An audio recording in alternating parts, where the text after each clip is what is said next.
He mostly has to live off of command orders.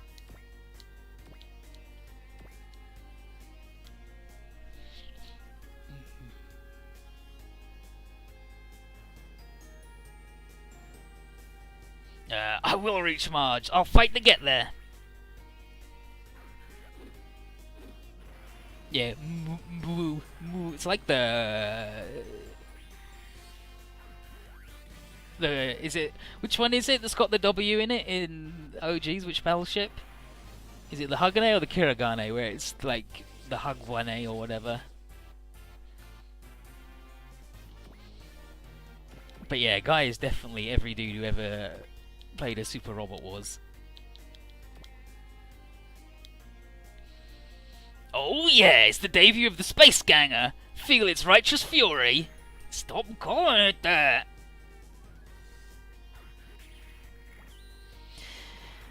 Gang Blade! Actually, he says Gang Sword, I think. Yeah, Hagwane, Shirogane, Kurogane, Hiryukai, yeah. I mean...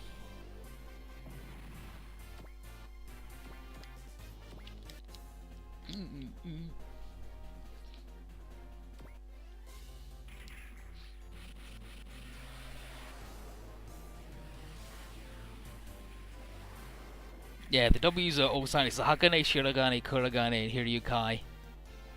But I don't...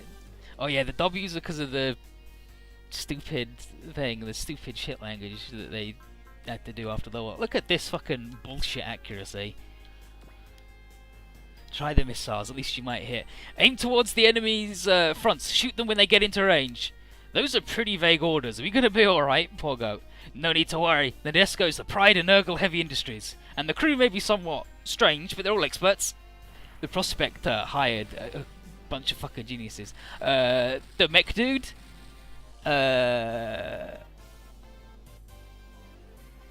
Ubitake. They hired him.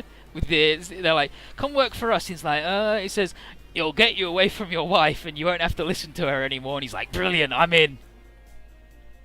Howdy, Matthias the Dragon, how you doing?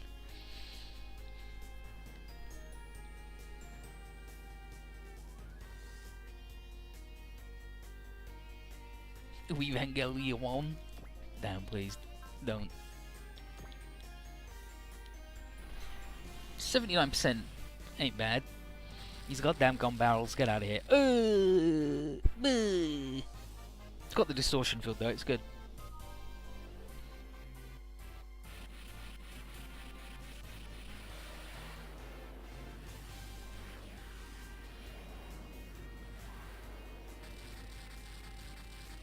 Got him.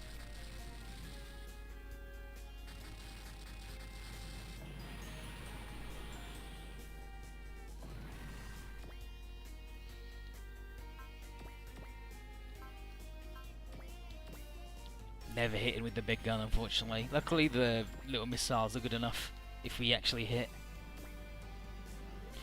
And I could upgrade their accuracy, like right now.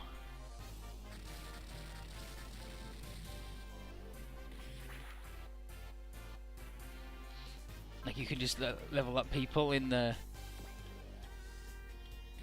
like in the middle of levels. Like in J, you could set it so every time someone leveled up, you could spend the points, but in this, you just gotta... you can just go into the menu at any time on your turn. Uh-oh. Transport coming onto the battlefield. And Yuka's like, oh, more enemy reinforcements. And the Prospector's like, no, no, they're on our side and they got some additional pilots. And that would be Ryoko Subaru, Hikaru Amano, and Izumi Maki. There's Izumi. And Izumi is just all about dreadful fucking puns. He's really good. And they've been sent by Nurgle to lend a hand and keep the ship safe. And Guy's like, I'll show you girls what the heck I'm made of. And they're like, we're more than capable of fighting, don't worry about it. And then the Prospect says... and then the Prospect says, no, no, they're all really good. I can't make any guarantees about their personalities, but their skills are top-notch. Baka. Here's Ryoko. Ryoko's really good. She's got green hair because her natural hair color is blue. Her natural hair color is blue, and that's too anime. So she dyed it green. She fucking rules. She's got a command aura. So you want to keep like all the rest around her. Let's get 'em. Formation Balsam. Yes, Mom. We didn't get to introduce ourselves, so let's make a good first impression. Enemy sighted. Citation needed. That's Izumi. She does lots of really bad jokes. She's also like super like, yes, I'll do it. Boo.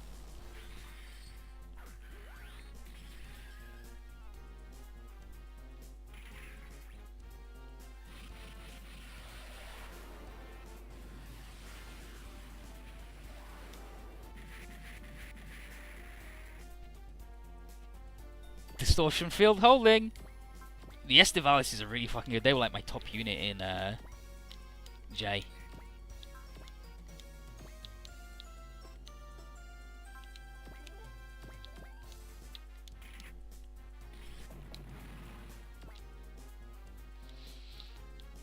Hers has got ears. She's Hikaru's deal is she writes doujins for Comiket, and her one's got little ears. Ryoko's got the sweep backed hair, and Izumi's got the fringe like hers. And so you can tell the difference.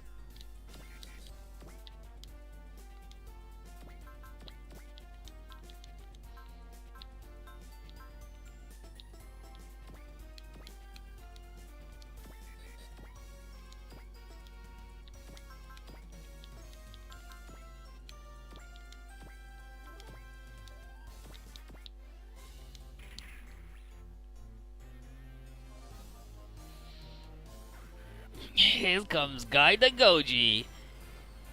Gekigan Blade. Yes, this is Gekigan Blade rather than Gekigan Sword.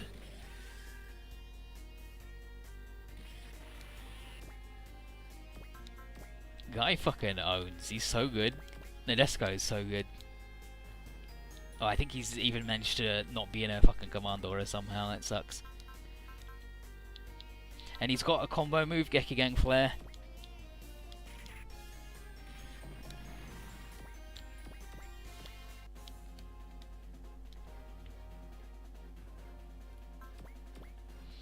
Ah, finally. Guy's gonna defend, are you sure about that? Okay, Guy, sure thing. Fucking Guy.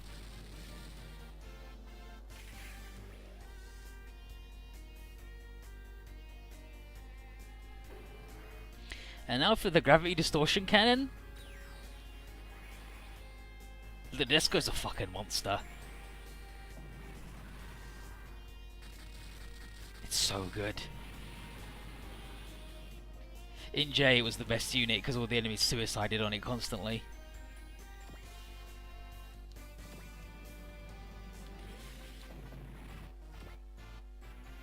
Because it's the only thing they can hit.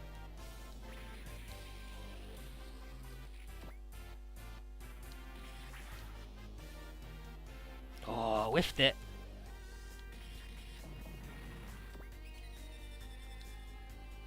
Oh.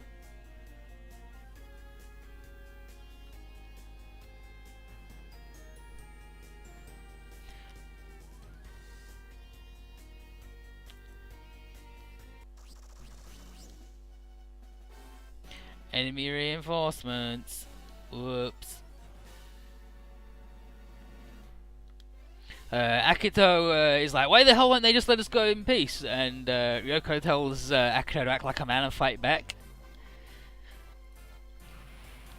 And Akito's response is, I am a man with feelings and a name, Akito Denkawa.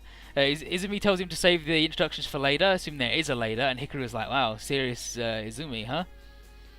And then high energy object streaks in. Crank up the distortion field. Jovian lizards are on the scene.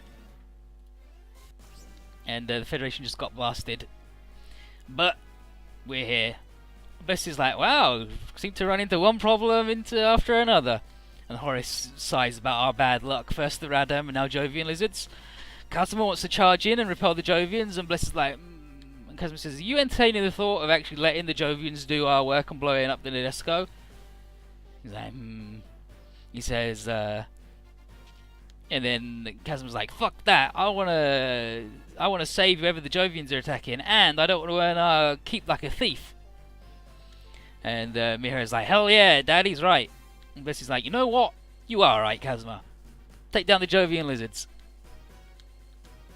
The Prospector has heard of the Valstalk family, and he's counting on the spaceman concept of helping fellows in need carry the day.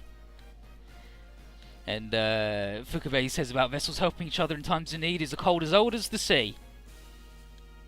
And Hikaru's like, "Damn, that's a line that's so cool. It should come from some dude in a pirate hat with an eye patch and a scar. Damn." And then the Federation dude's all pissed off. So I guess they aren't true spacemen.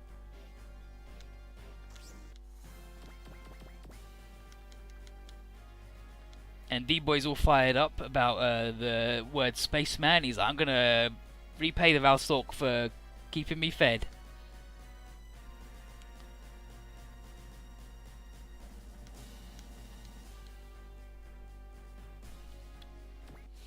And now we've got to deal with Jovian lizards.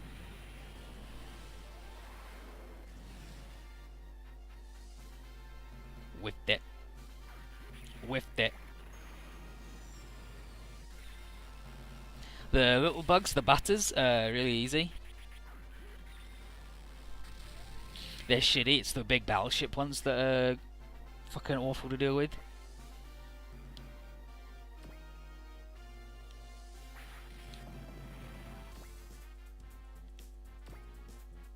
And now Izumi's getting all of the juice, and now she can one-shot them because of the, like, she was 1 point of morale off.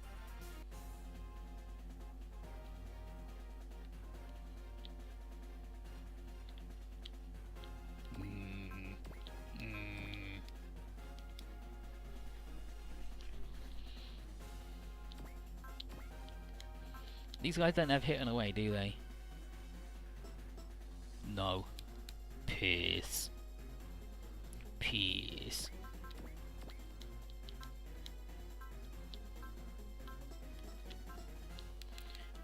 Can the Blue Earth reach him? 100%. No. It's fine. I won't waste his focus because he's not gonna see the enemies. Same with these idiots. Tekkaman Blade, however, will... no, he might. No, he probably won't actually. Looking at it now. Boom, boom, boom, boom, boom, boom, boom, boom.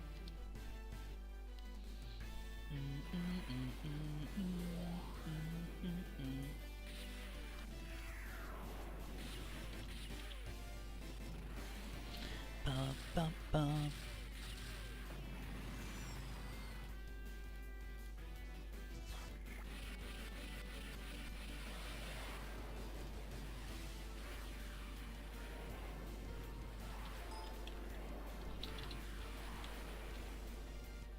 Ba ba ba ba ba ba ba ba ba ba ba ba ba.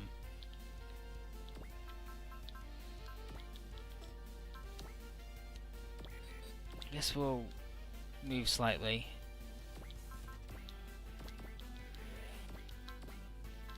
And the three angels, Hikaru, Ryoko, and Izumi, have 2 combo attacks that are really good. You just need the will juice for it.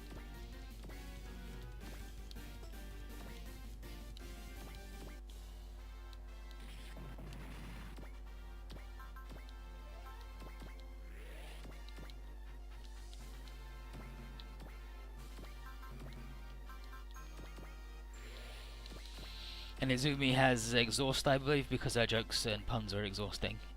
It's like Safine. Okay, now he can finally sit in a command aura and exist.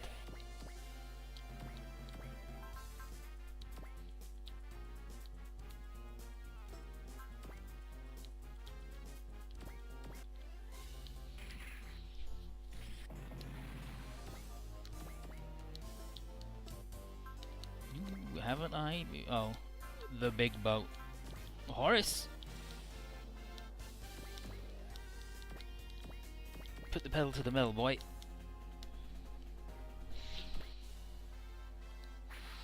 Why Izumi? Why not the others? You awful bugs.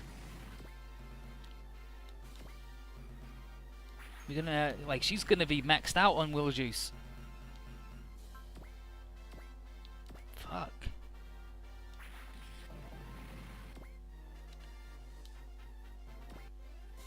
Finally.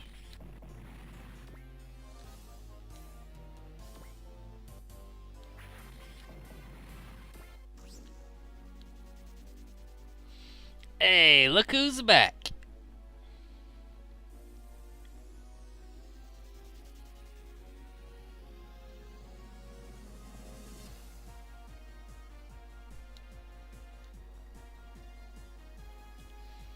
So Ryoko thinks it's a Freddy who's come back to attack, and she's like, oh, he's just by himself, and it's Moo, and he's like, I'm not here to fight, I'm here to help. Ryoko finds it suspicious, but he's like, it'd be far too uncool for the soldiers to run while civilians stay and fight, so just don't shoot me in the back once we're done. And Akato's like, oh, I think he's a good man. And he's like, I'm merely a soldier doing what's right. And then he's like, I'm gonna catch hell for disobeying orders, but it probably won't mean my life. And I'm gonna evade, so he can at least get these.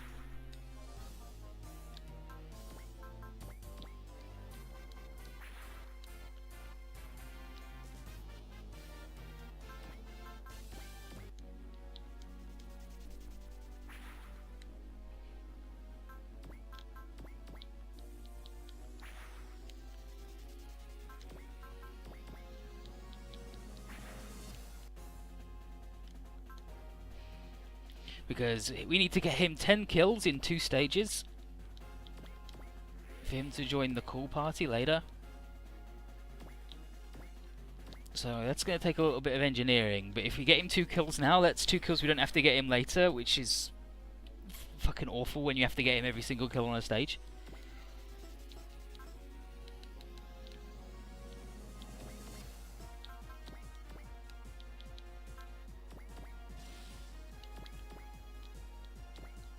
I knew they weren't going to be able to make it.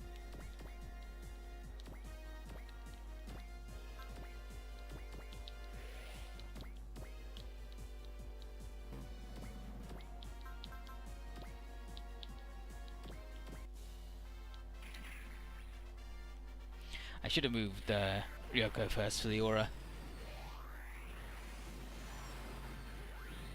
Estivalis are good. Everything in the disco is named after flowers, by the way. Well, most of it. And the Nadesco is named the Nadesco because it's a riff on space battleship Yamato. Yamato Nadesco. Well, Nadeshko. You know, you can look it up. You can look it up.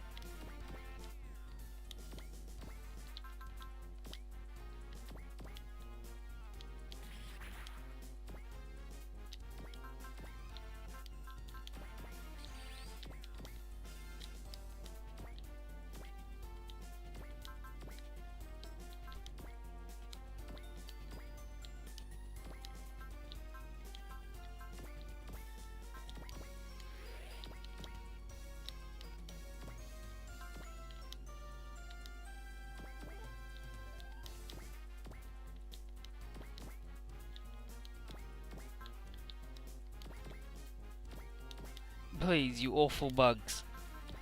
Go towards the Mobius. I beg you.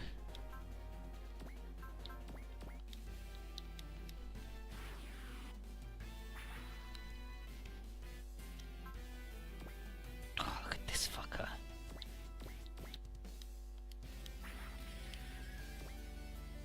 Good.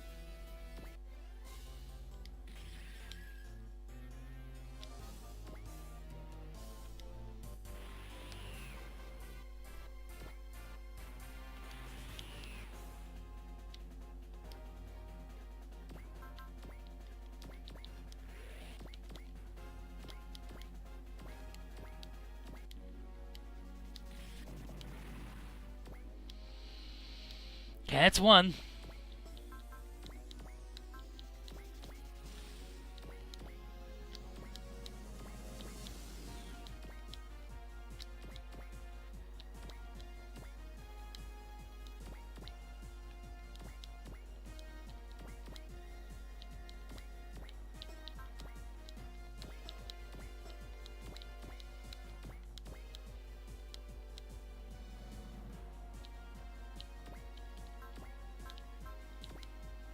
Okay, combo attack number 1.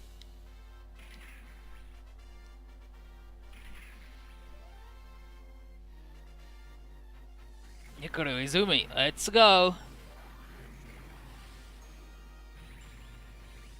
They have one with swords too. But this one's the gun one.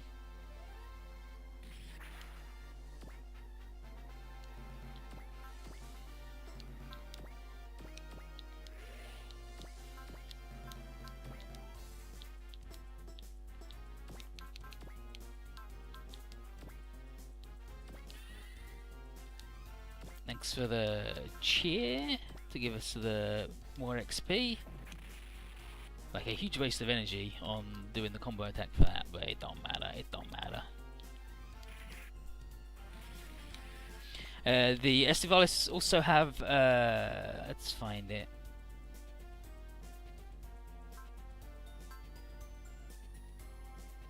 Their IFS, which means as their will goes up, they get bonuses to all of their stats, I believe. So, which is pretty good.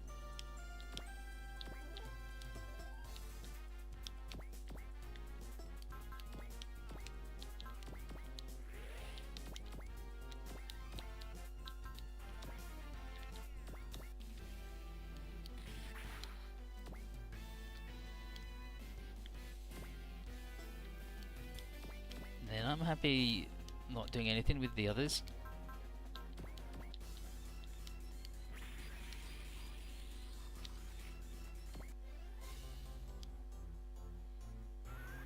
Yeah, sure, Blue Earth, sure.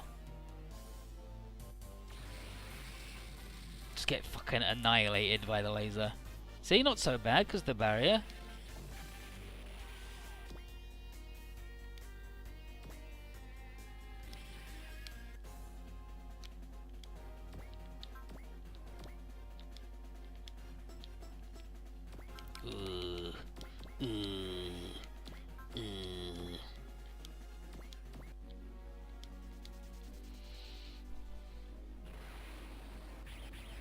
Yeah, everybody gets stat bonuses in this game, like for a bunch of different bullshit. There's the zero system, there's the lambda driver, there's the IFS.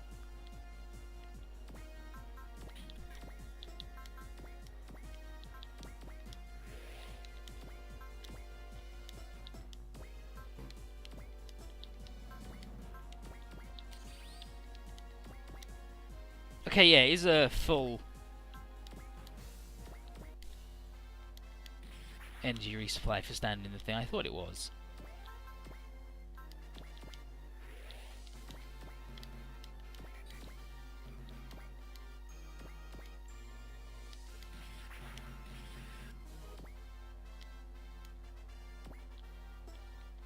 Okay, and then, oh no, like they can't do the big thing anyway, but that's fine because we're gonna.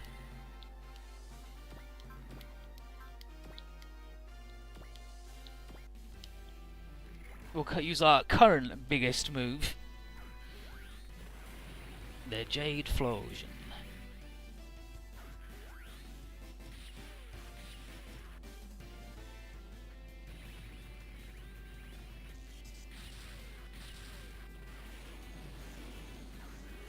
I think he just uses, like, actually uses every single move he's got. A little bit of Rampage Ghost there. Yeah, there's the sword. Yeah, so he does use every single. It's all of his attacks combined, and then he does a little bit of the Arado school of thing, the Plasma Executor or whatever.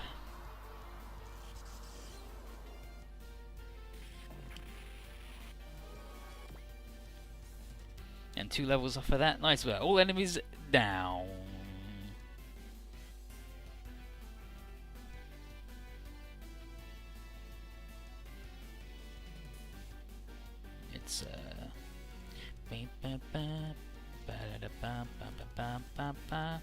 Anyway, all the Jovian lizards are out. Like, weird that they're not sending another massive swarm as usual. And Aki says this little group must have been acting on its own because there's no tulips nearby, which is how they move around. They just appear out of these big things. Yurika thanks Moo for his assistance. He said, "Not necessary, Mum, but the Third Fleet has withdrawn. The Far East forces are still after you and will be here any moment, so might want to skedaddle." And then he leaves. Kazuma is like, "Damn, I guess the Federation Army does have some badass dudes in it too." And then Bliss says, "Kazuma, there's still one problem to deal with. Our current mission." Duo and Quattro are going to leave that up to Bliss, and he says, "Sorry, Nesco, we're going to blow you out of the stars." Kazuma's like, "But Dad, they'll die." Abandon the ship. And Akira says, "We can't do that. We've still got to reach Mars." And they're like, and then Akira says, "You may have a contract to kill us, but we've got reasons too." And then Ririko's like, "Damn, this dude is pretty manly after all. He's got balls." So they do their little chat. They're like, "We gotta kill you though." The Far East forces show up, and here is Ali Jun, who Yurika knows. And Hikaru is like, "Oh, he's really eager to talk to Yurika, so I guess they know each other." And Minado confirms, like, "Yeah, he's they're a thing." And he's like, "No, I just but he's like, "Yeah, they're friends, but they're more." He mostly loves her a lot, and she doesn't know he exists. So Jun tells Yurika that her father's worried about her, and he's like, "Please come back. The military will still look lightly on your disobedience." She said, "I can't leave the Nadesco's command, Jun. This is where I belong. And not because of her heritage or her father's position. So then the one place she can be herself." And then Jun is like, "Damn, you must really love him more than me. After all," talking about Akatu and Hikaru. He's like, "Oh, I love Triangle!" And then Jun blames Akado for taking Yurika down this path. And then Kazuma's like, "Damn it, I've had enough of all this drama. Everyone get off so I can blow up the ship and complete the contract." Jun runs in and just gets fucking blown up. And he's like, "Look, I'm not going to allow any harm to befall Yurika. I'll defend her even if it means I die." I was like, "Dang it." And Noel says, "This Valstock, we seem to have become the bad dudes." And Akato and Guy are going to come to the rescue. West tells Kazuma to shoot where Mihiru aims and says that no one will die. Just do it. And the Prospector tells Yurika to fill everybody in on a certain something. She opens up a channel to all Estivalis pilots. Kazuma is like, "Ah, fuck it!" and fires at the indicated point.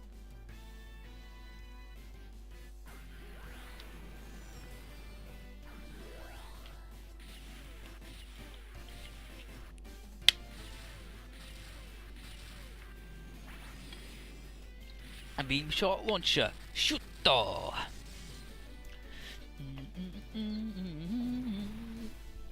Damn, I just missed Matthias the Dragon asking anything. I stream most days. Thursday and Friday I tend not to, and Sunday I tend, like every other Sunday I generally do, but because I got the bug at the moment it is mostly every day, so I might do Thursday even. Who knows? But anyway, confirmed sunk. And Jun blows up too. Rip. It's over, and Fed's like, "Well, Desco's destroyed. Mission over." So they leave. Bless says, "Nice work, Kazuma. Job well done." He's like, "You told me they weren't gonna die! You fucking asshole, Dad!" And then Bless says, "Don't worry, Kazuma." And Mirai says, "Look over there, bro." And the Nadesco's fine. And all the SDs are safe on board. Yurika got the message from just in time, and she thanks everybody for their help. So Casimir is like, what? And it says, so the mission from Freeman was actually to help make the Nadesco seem like it had been shot down in order to call off the Federation dogs. And it was explained in the briefing, but it was the one that Kazuma was late to, and everybody thought it would be better if he was kept in the dark, because he's a really bad actor and he might have tipped everybody off. So everybody's having a good laugh at how good it went, and Kazuma's like, I can't believe you hid the truth from me! Blah! Where's Horace? Horace tells him to chill out, because this successful assignment means we're not going to go bankrupt for a little while. And then Shomi says, oh, he made a good use of the flashbang munition we prepared, even if he didn't know about it. And he says, telling me I did a good job does nothing. Why did you let this happen, Bless? And then D-Boy says, his father did it for your own good. And Kazuma's like, that doesn't make me feel any better. And then Noel and Aki say, D-Boy's smiling. That's the first time that's happened since we've met. That's pretty fucked up that he's enjoying ruining this kid's life. Anyway. Here's Yurika and Bless talking, and he's like, Mizumaru Yurika, V! And gives him the V sign. And then he goes, yeah, I'm Bless for Ardagon of the Valstock, V! And does it back at her. And it's like, Dad, what are you doing? He says, it's important. The most important part of communication is matching your companion's stride. And also, Yurika's pretty infectious. And it's a good thing Bless's plan worked, because otherwise Nadesco were ready to fucking blow us up. And we're like... And then Akane's like, how much did Yurika actually know? And Horace is like, she's pretty casual and laid back, but is that... Like, is she actually casually laid back, or is that just the ruse behind which genius lies? Ugh. But either way... The Nadesco's heading to Mars, and the Prospector's got a word for Bless. And Bless is genuinely deadly serious when talking to the Prospector, because he's a really scary dude. And apparently the Prospector is in the mood to charge us 50,000 G for repairs to the Nadesco for damages suffered when the flare hit a little bit too close to home. And Bless is like, well, no, like, we made a mistake, but we also helped fight off the Jovian lizards. And Prospector's like, but surely that's the priceless way of helping one spaceman to another, right? And Horace is like, Bless, we gotta do something. And he's like, I've got no idea how to stop Prospector, he's too good.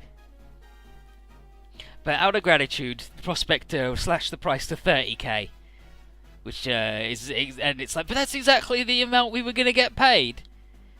And Bless is like, okay, fine. Have the Outer Space Development Company transfer the funds directly to Nurgle. And the Prospector's like, glad we can head to Mars without any loose ends. I'll have Nurgle send its next high priority job your way. Fucking Prospector. Bless orders Carrot and Shihomi to throw salt at the monitor to ward off the evil order. And Casimir's like, this all just turned out to be community service again. And Noel says, it was your fault for shooting the Nadesco there. And he's like, but it's my dad's fault for telling me to shoot there. And Bless says, don't worry, I'll get some premium from Freeman. Don't worry, we'll get this out. Everyone to Earth. We've got to deal directly to the Outer Space Development Company's headquarters. And Noel is like, you're going to be sorry, he's an even better businessman than the Prospector, but he doesn't know shit, because the Prospector's fucking incredible. And more than Nadesco, Jun is like, dang it, joining the military didn't make me an ally, justice or nothing, this sucks. Soldiers just do warfare, I want to become someone who protects Yurika. And Akira says, you might just be an ally justice yet. And there's also room for you near Yurika, because I don't want none of it. He said, and you're on board the Nadesco, so there's no real turning back. Izumi suggests he finds his own way of living, just as Yurika has, and Guy tells him not to stand out too much because it's a law of nature that any time a sub-character becomes prominent, they get killed in the next episode. And Hikaru says, yeah, definitely don't talk about your lover from back home or what you're going to do after the war or whatever. That's right out, you're fucking dead for sure, dude. And then Akudo is like, I just want to cheer Jun up. And then Hikaru says, conditions are now ripe for one heck of a love triangle. And then Yuriko bursts in and says, time to spend time with Akudo. I love that dude. And he's like, but I want to torch Gekiganger with Guy. And she's like, right, fine. If that's the way you're going to do it, captain's orders. The whole crew, time to watch anime. And Dori just goes, idiots. Elsewhere, mysterious businessman Akatsuki, nobody likes and owns. He's being pressed for not complying with the Federation dispatch.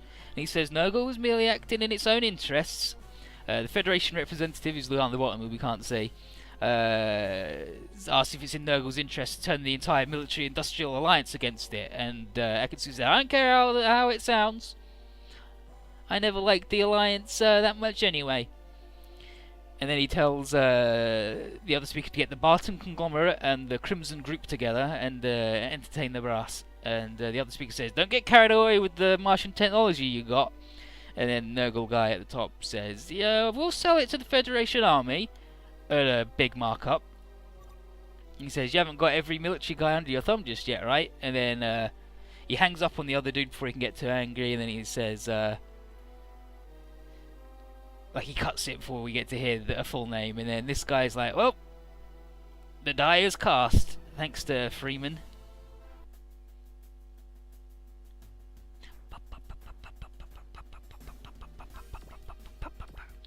Okay, pilot training.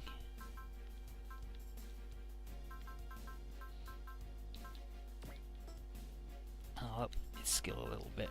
And that's it, that's it. Everybody else you got kills, which was mostly Izumi, they haven't joined us yet, so you can't do shit. But we did get some money. So I'll do another one of them. Another one of them, and then that's it. Yeah. I'm fine with that. You could do that. Yeah, why not? And that's all the money. Okay, now I'm gonna go get a bit of chicken for my mouth. So all y'all hold still as we get ready to do mission 4, whatever the fuck mission 4 is.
Oh shit, we're gonna get annoying.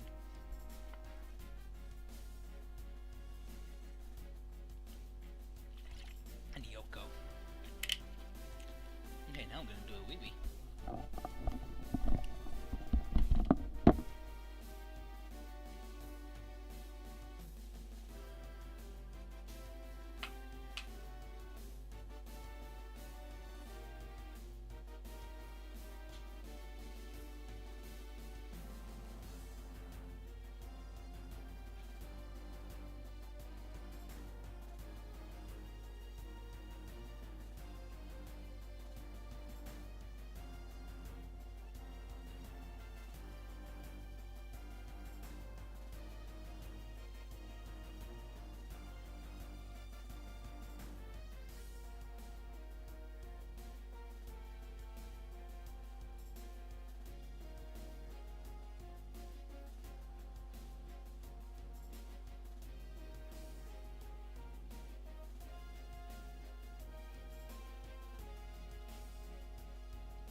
so this is... Sorry for all hope gone, let's do it. More fucking diary shit, sure. Kazma notes about the big financial blow where we didn't get any money. And he also says that talking to Freeman isn't unlikely gonna do anything. But, Kazma's like, the money's bad and everyone's treating me bad. I should have jumped ship from the Desco and headed to Mars. And then he talks about Mars is jumping off point for man's ambitions beyond the solar system. It'd be only right for a trailer to go there, right? And then he thinks back as to how once there were 9 planets in the solar system before one got demoted. And that made the solar system that little bit smaller by the amount of its orbit. And space even bigger. And he wants to go into the wide world of outer space someday, but for now, he's just got to count on his dad's business and bargaining acumen to stave off a long walk off a short period of bankruptcy. Bless is talking to Freeman, trying to get another job offer, but Freeman points out that the Outer Space Development Company is just a branch of the Space Development Corporation, and he can't manipulate the finances at will. Only the corporation's president, Tiger Kodoro, has that authority. And Bless is like,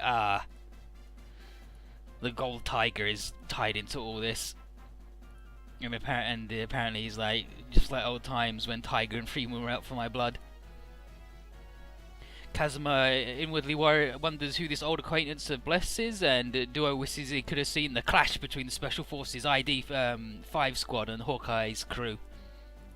In any case, Bless says whatever his past may be, right now he's the Valstalk family's representative, and he'll bow to Tiger if he needs to. Freeman says that won't be necessary, he can get a job the way trailers normally would. In fact, he does have one little thing he'd like Bless to do before he gets to Earth. And Kazuma says, you should have said sorry in the first place. And Freeman's like, oh, this is going to be a little bit harder than the theatre you just staged. Noel asks if this would originally have gone to the Space Knights. And Freeman's like, yep, it would have gone to you lot, but right now it's for these guys. And D-Boy's like, oh, it's the Radam and the orbital ring, right? Apparently, a joint force of armed intelligence and government operatives investigated the ring the other day, and the Block 20 mission Noel and Aki were on was a preliminary mission for that. And the main reason that we've got to go in there is the main team went in, and nobody's heard anything since. Yeah, as rule says Pluto's orbit is regularly inside Neptune's. And that's not how we measure the outside of the edge of the solar system anyway. But yeah, Pluto had a really shitty irregular orbit. It was good. Duo's like, well, time to relax a bit, because this isn't preventer business. And Freeman's like, there's someone here who wants to talk to you, and it's Lady Yoon. And she's like, Duo, Quattro, you gotta do it. Thanks to a little bureaucratic reorganisation, the Space Knights and Preventers have had their headquarters shifted to G Island City. So now they're working together. And Duo's like, oh, are we going to be like the Space Preventers? And Lady Yoon's like, I'm not going to discuss that until you get to Earth. And Duo's like, yeah, well, I'll report on my mission in person too. And Kazma's like, shit, is that the Lady Yoon? And Quattro says, yep. The former peace ambassador Atreus is now working as the head of the Preventers. So, the joint mission is it was supposed to be an investigation on the biology of the Radam and retrieval of surviving humans and recon drones. But let's go find survivors. Okay, unfortunately, apparently the former recovery team was wiped out by the Radam, and their final transmission is an image of a Tekka man. And D-Boy says it's a Dagger. It's Tekka man Dagger, one of the Radam servants. And he knows how destructive Tekka man can be, and he's surprised that one would allow itself to be photographed. Which means it's probably a big bait and trap, and if not a declaration of war. And D-Boy's like, Dagger's waiting for me. Bless tells D-Boy not to selfishly act alone, and he reminded him that pulling together is the only way for spacemen to survive. He says, I don't know much about your background, but the way you carry yourself tells me that you're already a spaceman. Freedom's got 40k ready to pay us, and Bless says, I want full disclosure of the job's contents before we do any money. And all D-Boy can think about is Dagger. So here we are, the Blue Earth is sent ahead to do some recon, and Noel's grumbling. Most of the real work's going to be done by D-Boy, so we're just a lookout.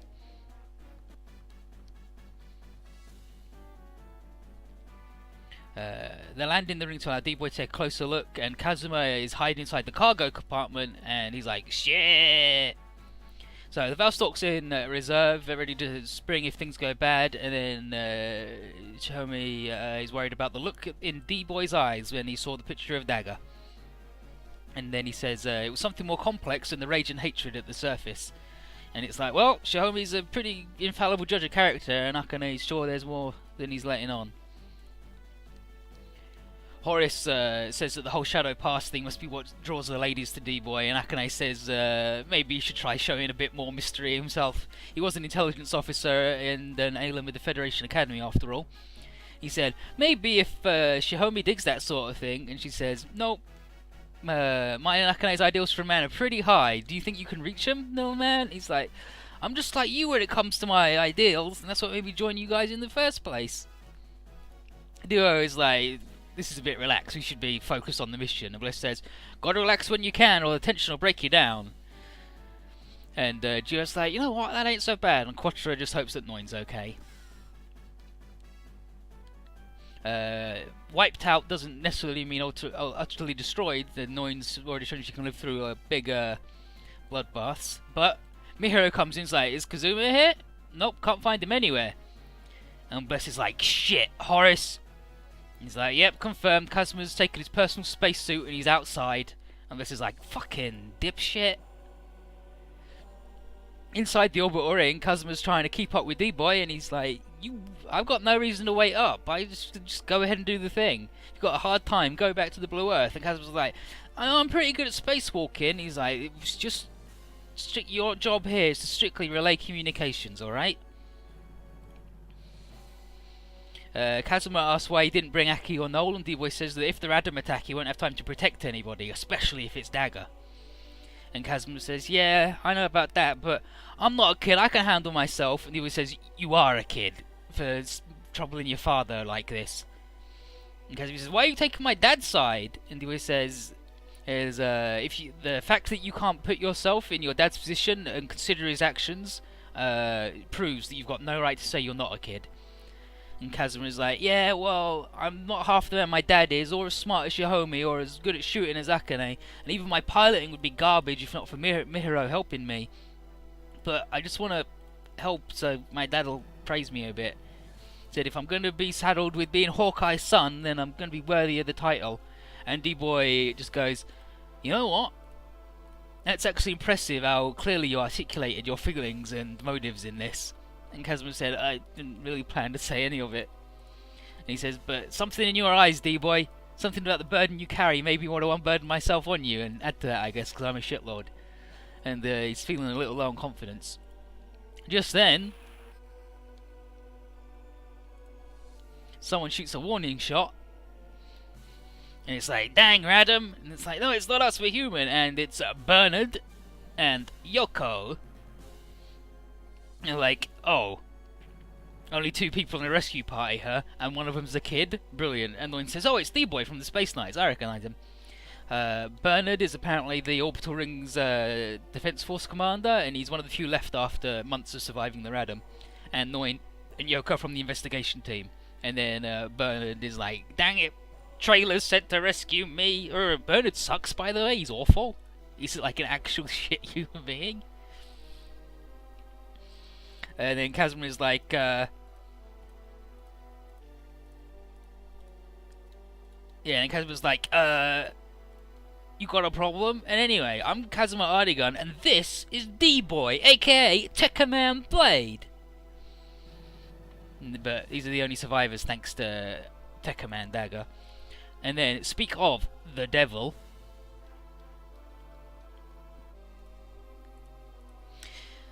Fritz shows up and is like, glad that I've had a little impact. And D-Boy calls him Fritz.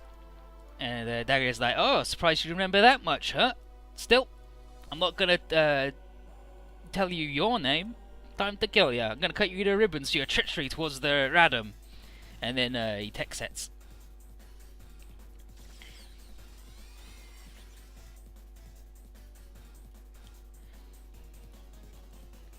And then he's like, "This isn't just business, Blade. You betrayed the Radam, but also you scarred my face, and fuck you." And he says, "The only appropriate punishment for your crimes is death." And then Burner says, "I can hold him off with my machine gun. You'll run away." And then Dagger just fucking splats him and throws him into the wall. He's like, "Tech set, Blade. Fight me. Come on. Do it, Blade." So he does. He tech sets, and then Dagger's like, "Ah, fool! You fell for my trick." And he activates the thing that Omega gave him, and D-Boy just starts screaming, and he's like, D-Boy! This is a scenario for Shattering Hope. Something weird has just spawned in the sector. This weird fucking plant thing, and Aki's like, "Something's going on inside, this is fucked up." And O says, "Nah, there's a tech man on the job, don't worry." But no harm in checking that thing out. And then Swarm and Radam. He's like, "Well, I guess the Radam care about it a lot." So they try to call the recon team back outside, and Kazuma says that we can't because Dagger did something to prevent D-Boy from tech setting. And then there's some more noise, so they can't hear him. And I was like, "Shit, Valstalk, come in, this is an emergency. We just got to hold out and hope D-Boy lasts until backup arrives." So now we've got to deal with these shit clowns. And is there a new sort? Is there the Radam mothers yet? No, there's not. It's still just the shitty ones.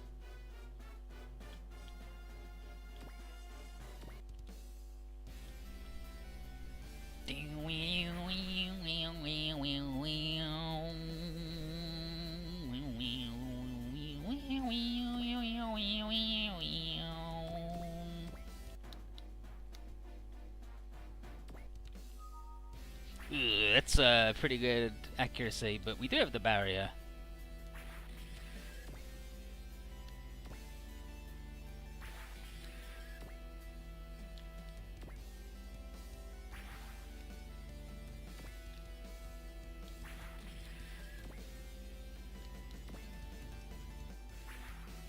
Yeah, it's not so bad.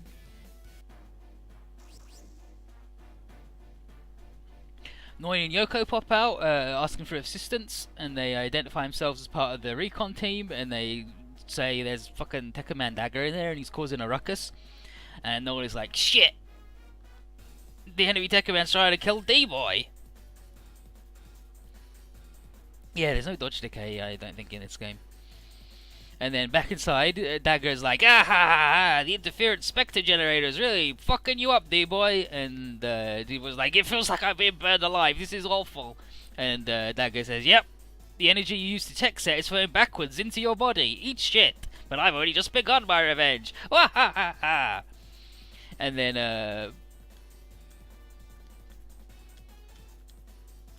Bernard grabs D-Boy and tells Kazuma to run while he still can.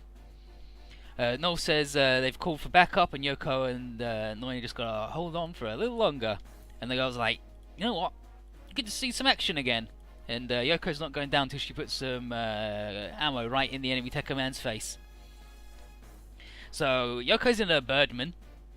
Birdman, it's good. It can transform into a man, and she's from Oregon. And Noin's in a Taurus, and it's fucking bad. It's really fucking bad. It can only sword cut. No, it can only shoot down in people mode, but you can only support either defense or attack on people who are flying or on the ground. So it super sucks, and also it's just bad. It's actually just bad.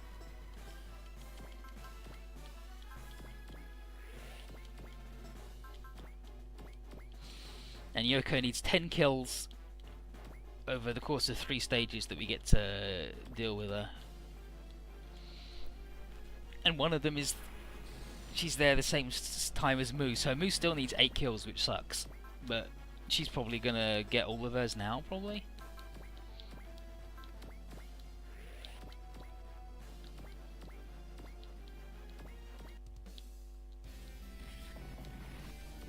But Noin, as a pilot, is pretty good.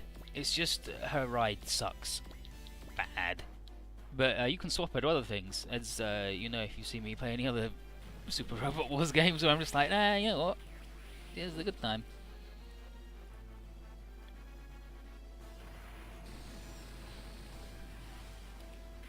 You can have the Ultron.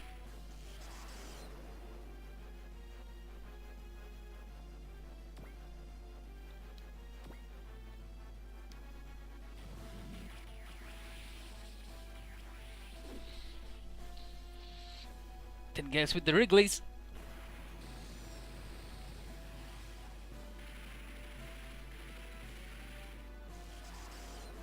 But yeah, in the Orgun, like the regular Earth Federation army, everybody's in like a transforming weird little suit, and it rules. Become an airman today.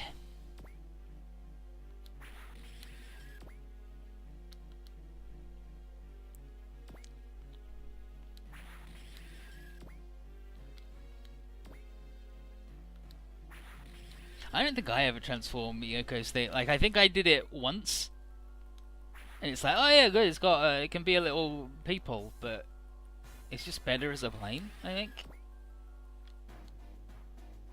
And then she gets the, I think next, actually, it might be the third time we get her. She might be a little bit, but yeah, she's got like support attack where she calls in 3 other birdmen.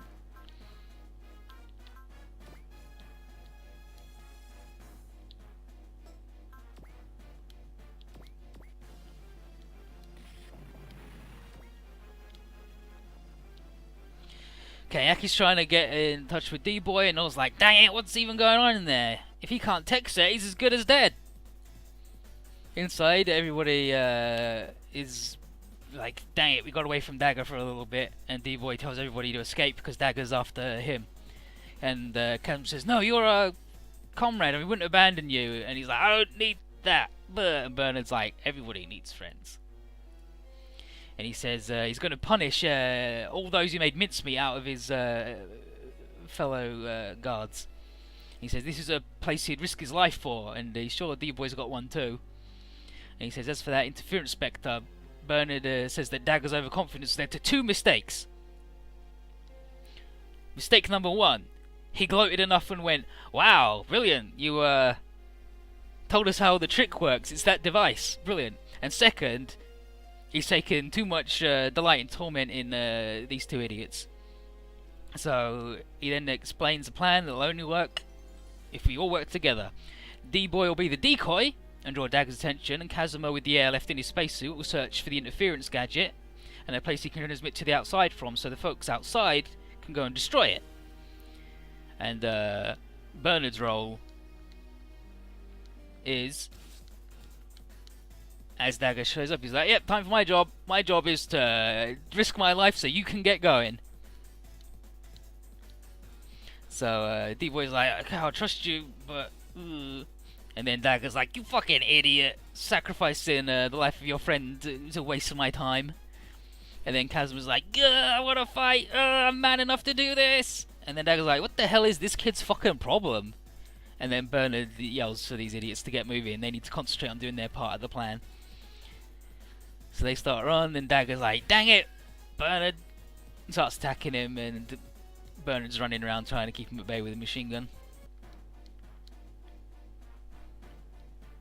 Outside, Aki says there's somebody down at the ring structure, and it's Kazuma, and he's like, that thing's stopping him from tech set and destroy the stupid piece of shit. So he flies over and he does. Shoots it, not so easily destroyed. Kazuma says, do it again! Unless D-Boy and the old guy get murdered. But uh-oh, pay attention. And Kazuma's like, well, shit, here's a Radam and me in my spacesuit. I'm fucking toast. But Organ steps in, saves Kazuma, and then carrying Kazuma over, destroys the Spectre generator. And Dagger's like, dang it! Evil Uda! Always getting in the way. And unfortunately, Texeta! Command Blade!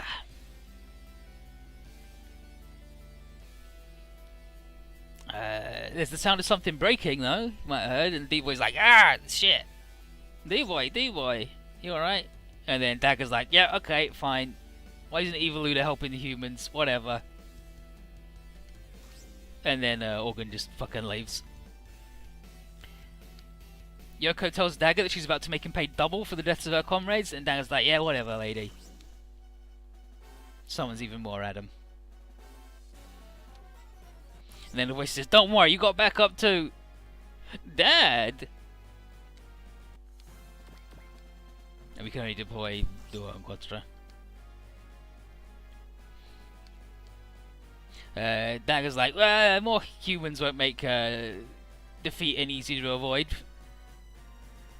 And Bess is like, you don't know who we are, do you? And then Blade is like, he's right, Dagger, you're fucked. For starters, you used to be human. And Dagger's like, just come and fucking fight me, Blade. You tech setting just means we'll be on even footing and I'll get to beat you fair and square. Sort of. And there you go.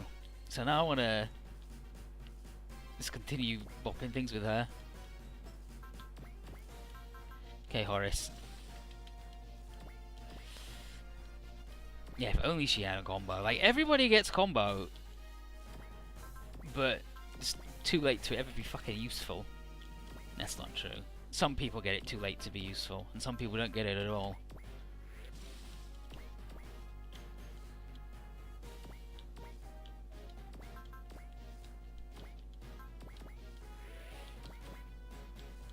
Let's go Kazuma Ardigan.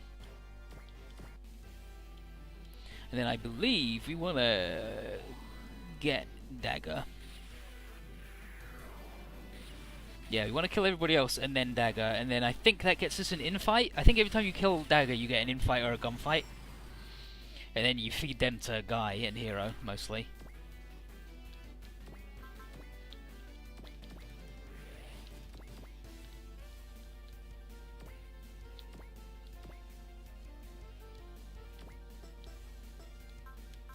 You know what? Let's just get right in this end.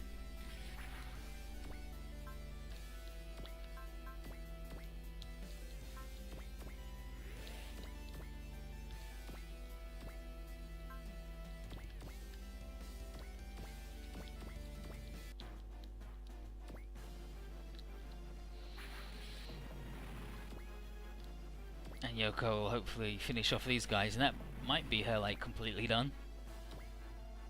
Bonta is also a secret where he has to get 10 kills, but he also has to get 3 every time he appears. So even if you get him all of them right away, you say, oh, she's just got no bullets now? Piss. Oh, she's got 1 shot left of that.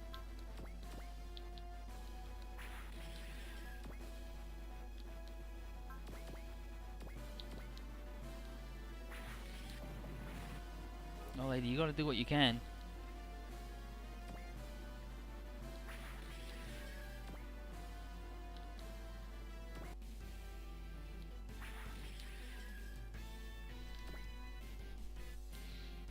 Nice work, Kazuma. Nice work, Noel. No, fucking stop. Stop being such a delicious target. Yeah. Oh! The Radam all have, like, all their attacks are different status effects down. There's one that does movement down and it's super piss. Like, it just, oh, suddenly your guys can only move 3 squares and it's awful. Dagger man using the sword, his blade. It's his name.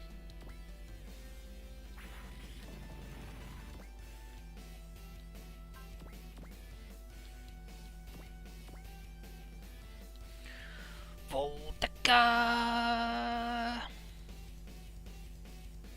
Blade, the traitor, obey the will of the Radam.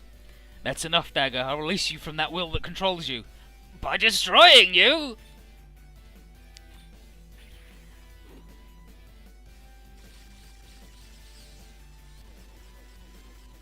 Doesn't even have a goddamn Volteca.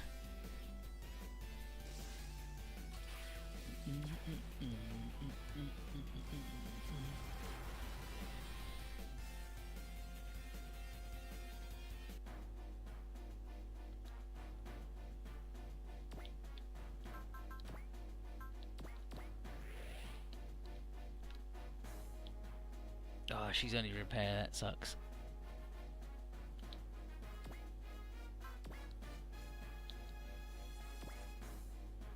You got 6 shots left of the gun. How many kills has she got? 6, okay. Well, these awful things are gonna just try and swarm her, so I really need to...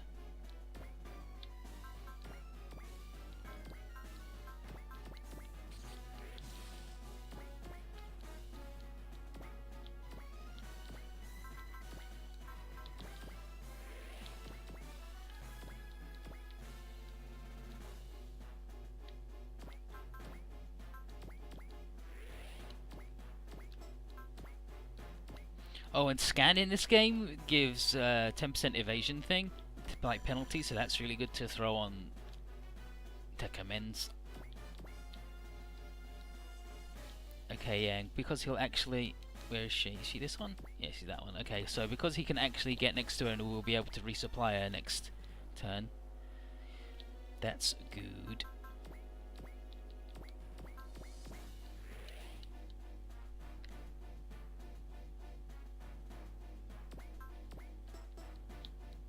Oh yeah, the robot mode, mate. You're right. You're right.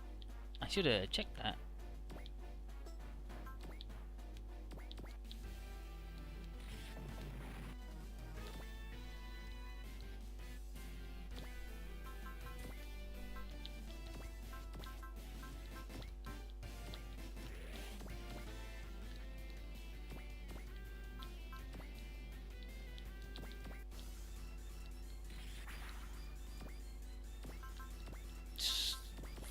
So bad.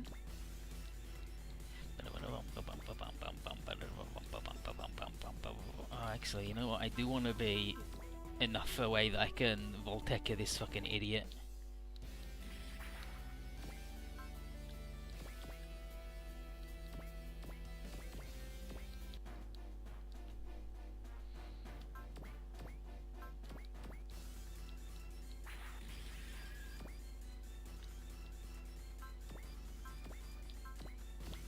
Okay. Her biggest move isn't going to be enough to kill him because her biggest move sucks.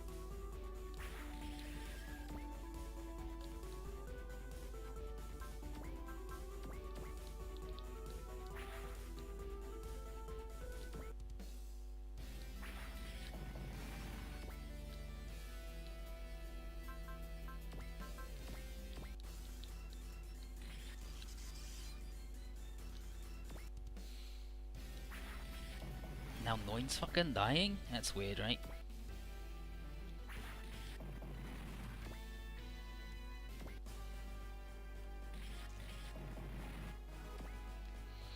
Gave him the wigglers.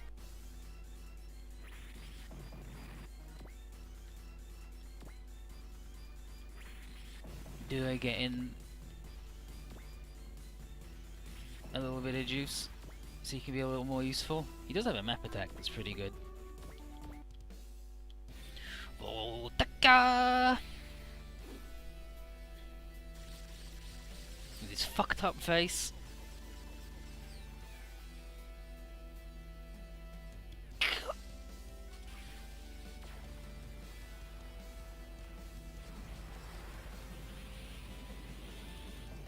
Got him that time. Dang it, Blade! Before I refill her, let's see.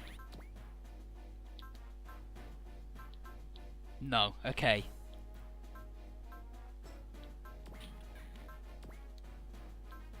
It's actually just the exact same shit.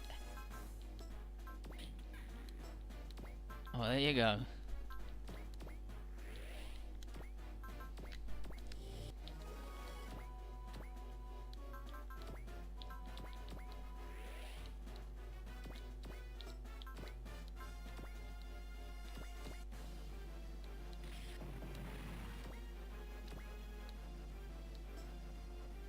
Okay, well, she needs 3 more, and then she's good. Yeah, this idiot needs. Oh look, because she got hit by the thing, just can't move. Just like,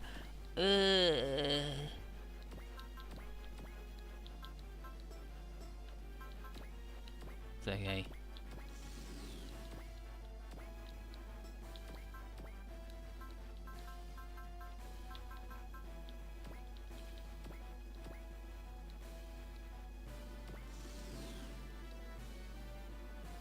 Because that fucking pitiful heal. Like, Jesus.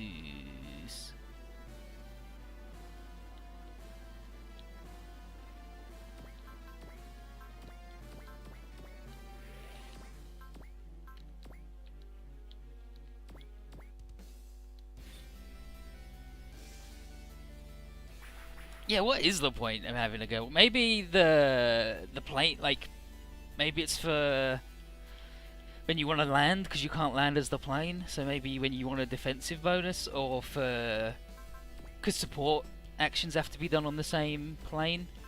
That's the only thing I can think of.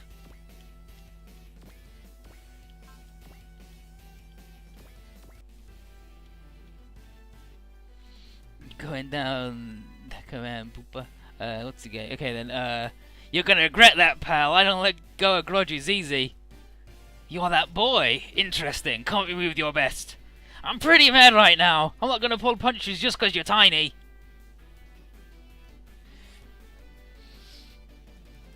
Shitty Kazuma.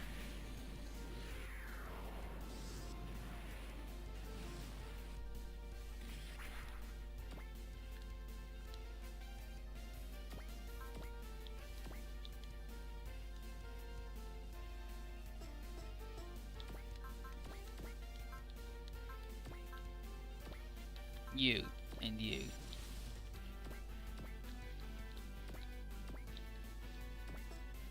He mostly only attacks Blade as far as I know. Just constantly.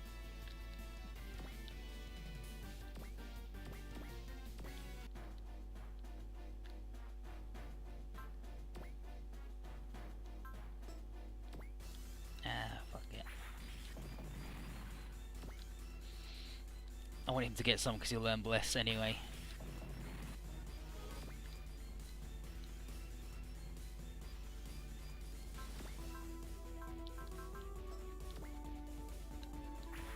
So, if anyone other than Yoko's got to get one, might as well. I'm glad it's him. Okay, all Vulcans do like 0 fucking damage.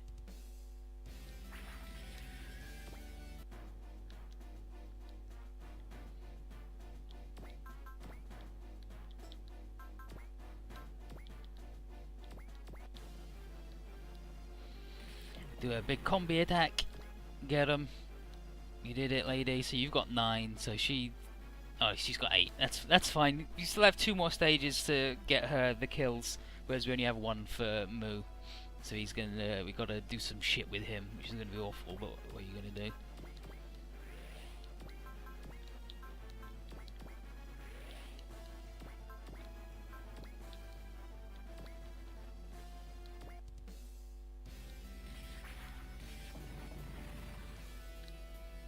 Got him. Yeah, infight and BP +1, so an extra thing to spell.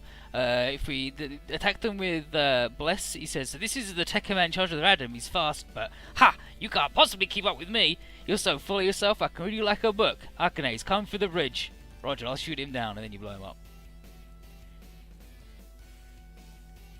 If Yoko had come down, he says, so one of those bugs I squashed live to fight again.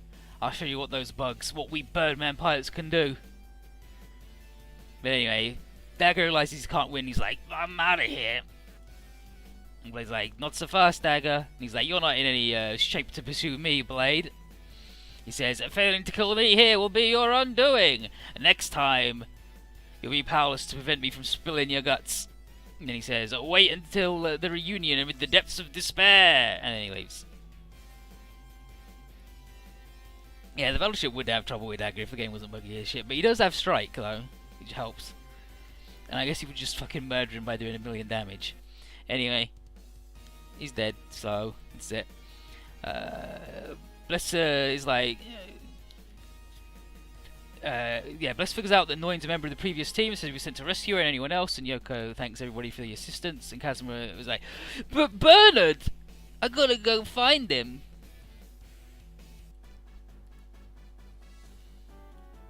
Both Kazuma and Bernard are searching for him, yelling, you better not be dead, old man!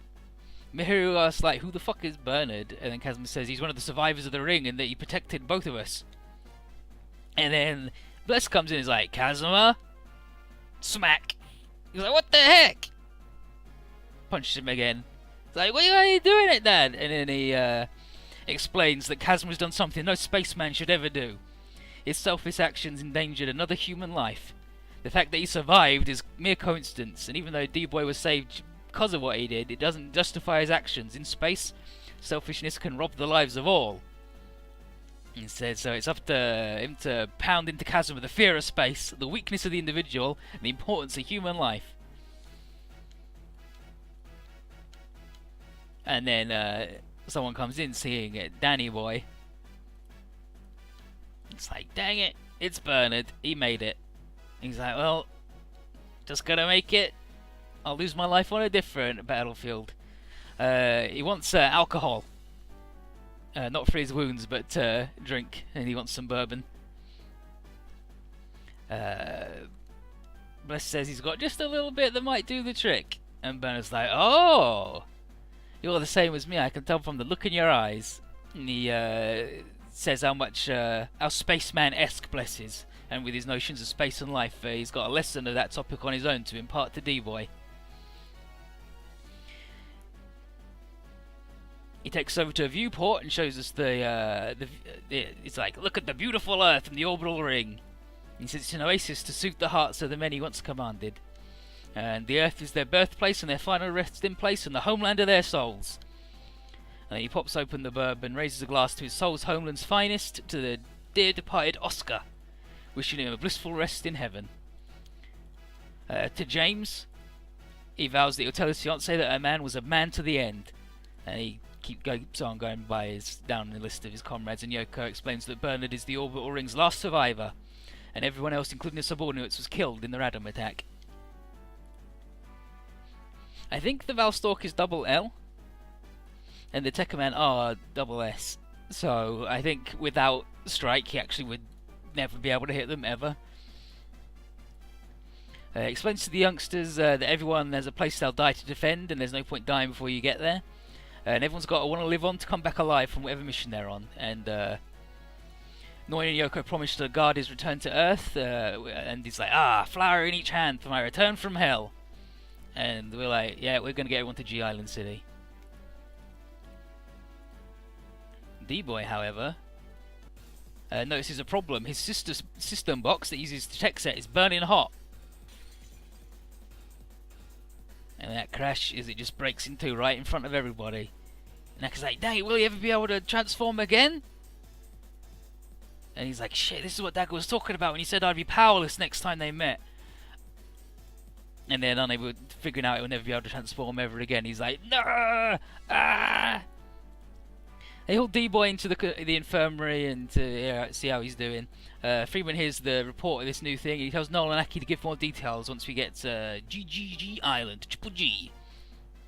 Bliss says, there's Bliss. He says once he's done collating all the data from the Radam in the ring, we'll leave, but Yoko wants to get back to the army, so they're like, yeah, sure, we'll drop you off on the way. And Kazuma's like, dang it, we're gonna finally see the Earth!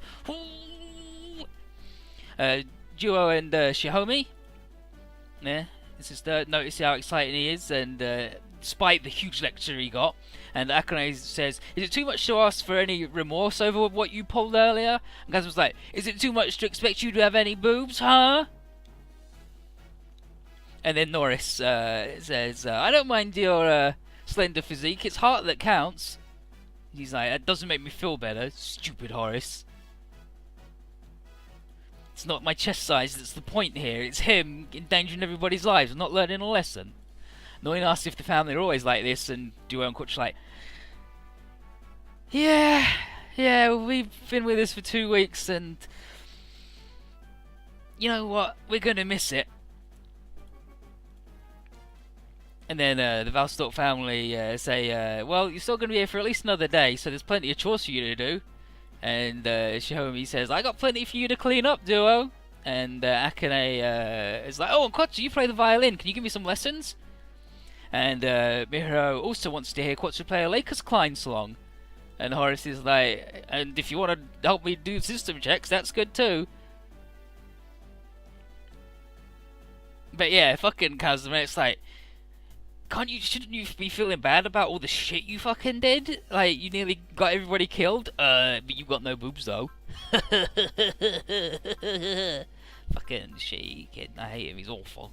But yeah, we'll give him the BP +1, but we won't give him the infight. That's going on Guy. Because Guy's going to show up. And what items did we get?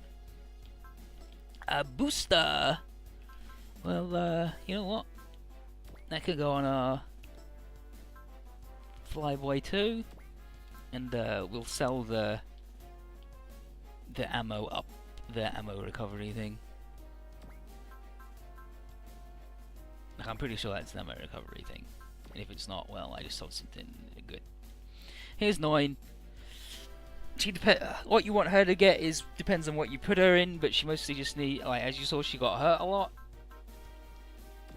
so we'll give her that and a range.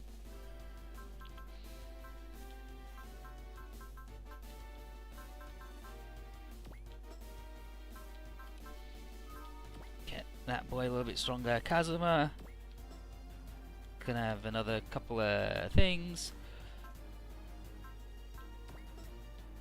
Can have another one of them. And the Valstork can have another one of them.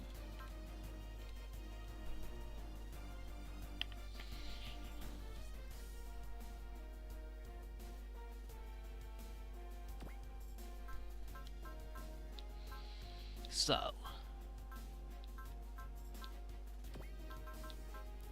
I'll give her 1,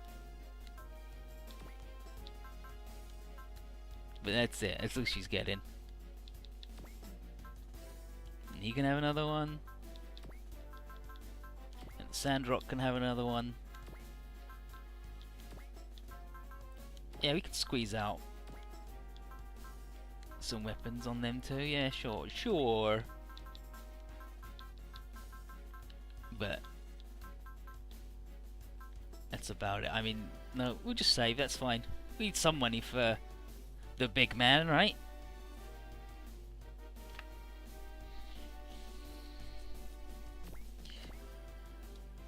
I could do some hit points on Noin's thing, but it fucking sucks.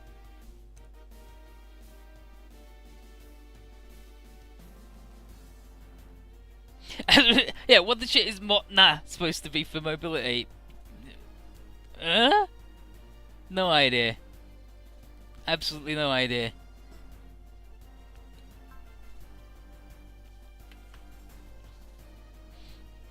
Like motion something maybe?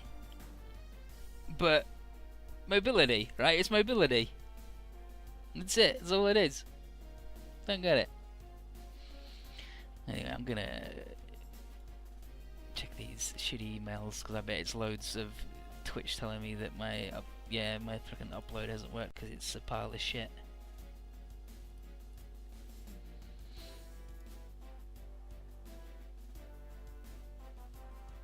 That's fine.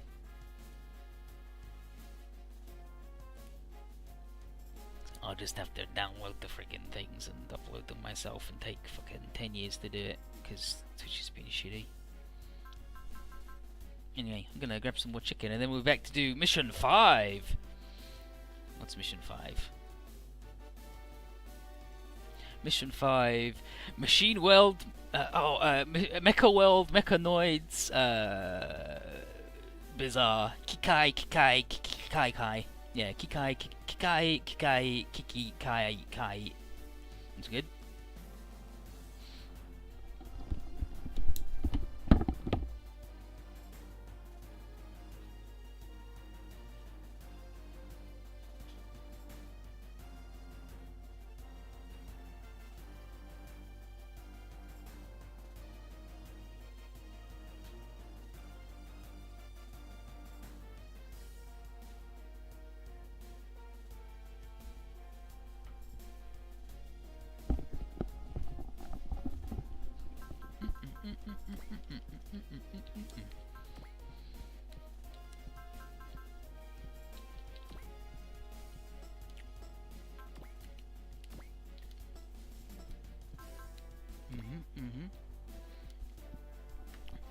Like, SLD is armor, so I guess that's meant to be like shield. Motion, and then there's move. Hit points doesn't get anything, I guess. Oh no, it's like cost to repair or whatever. Size 2L. Terrains style. Style is in style. Where it lives. See, and then it's sky A, and then ground nothing, water nothing, H A. What the fuck is H for space? Is that meant to be like I don't get it at all. Like, do A for air instead of sky, and do S for space instead of H.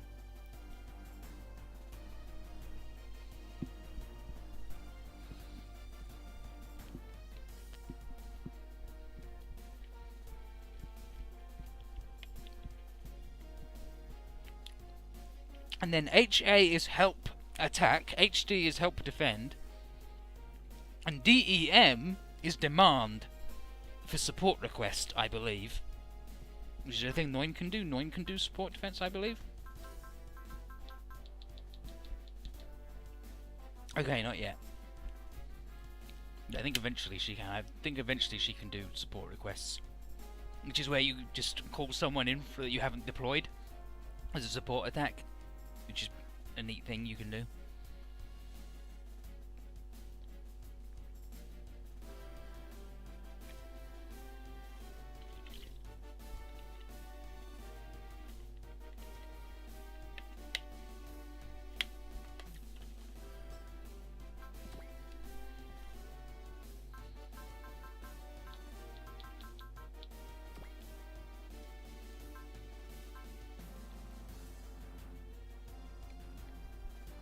Crit correction, 20% attribute where it tells you post movement or whatever.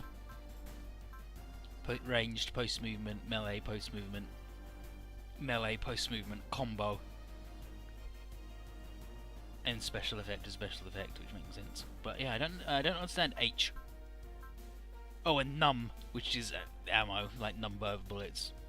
But I don't understand H for space. Other than like Uchu. Like Uchu sounds sort of like H. Uchu no. Anyway, let's go.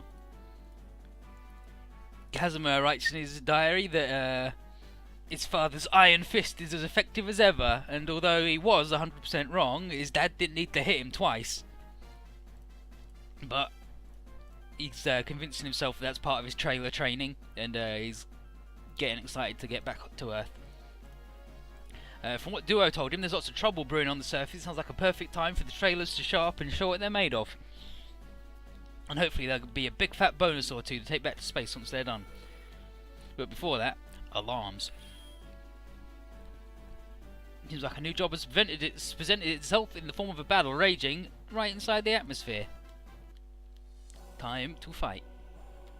Meanwhile, at the most suspiciously evil-looking island of all time, Dr. Hell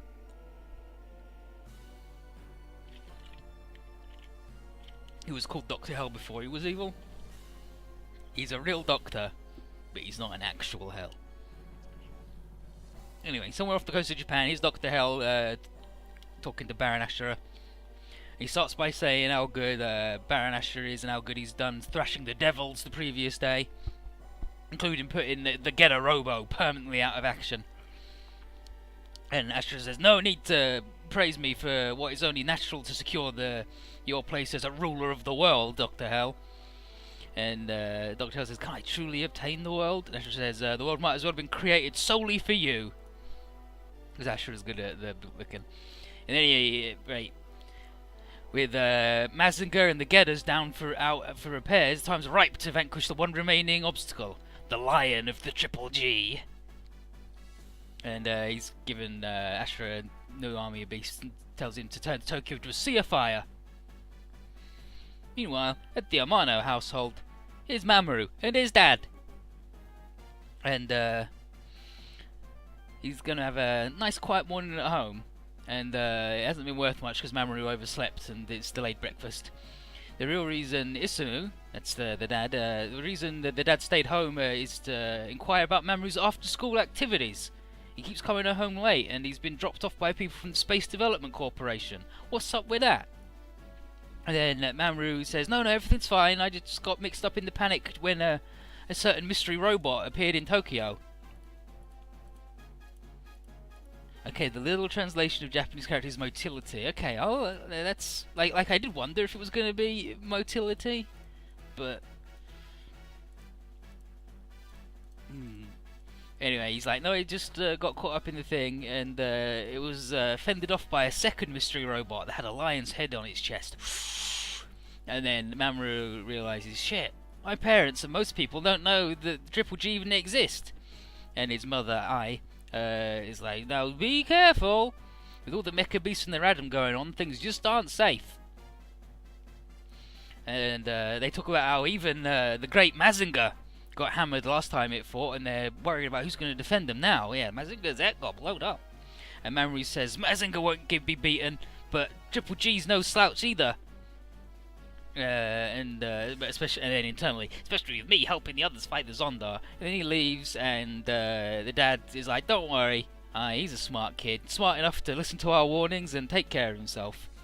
But she's like, what if you got whisked away somewhere weird, just like he was delivered to us 8 years ago by that weird lion in the Arctic? And he's like, well, he'll still be our kid no matter what. And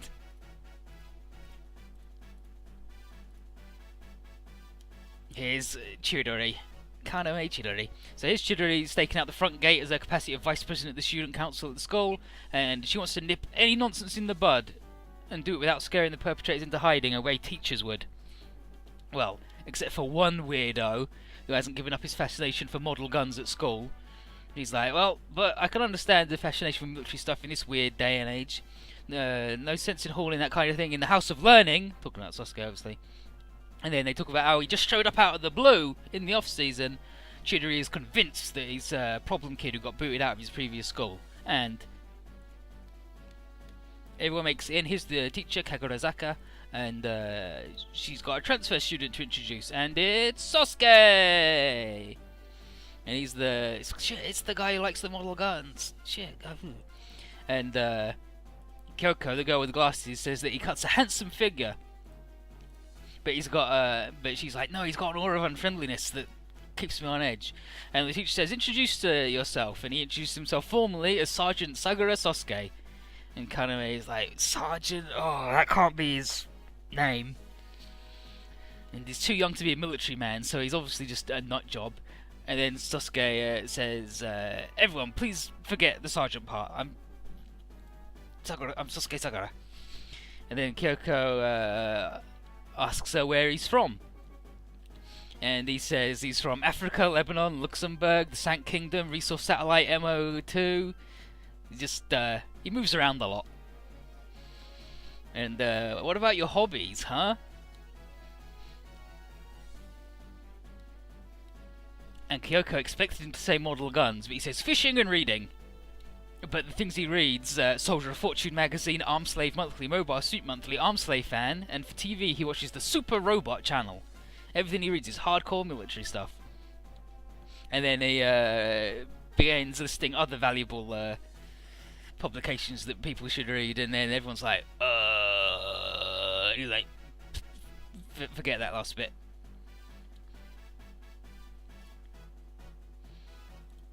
And then she asks who's his favourite musician, and he says Lakers Klein, and everyone here is like, who, what, buh? He's like, forget it. And now at the end of the day, she's like, he's definitely a fucking weirdo. And that's bad, because he's ruined a perfectly ordered day in life. Well, apart from the Mecha Beasts and the Radams, but she's mostly concerned with what's in her immediate vicinity.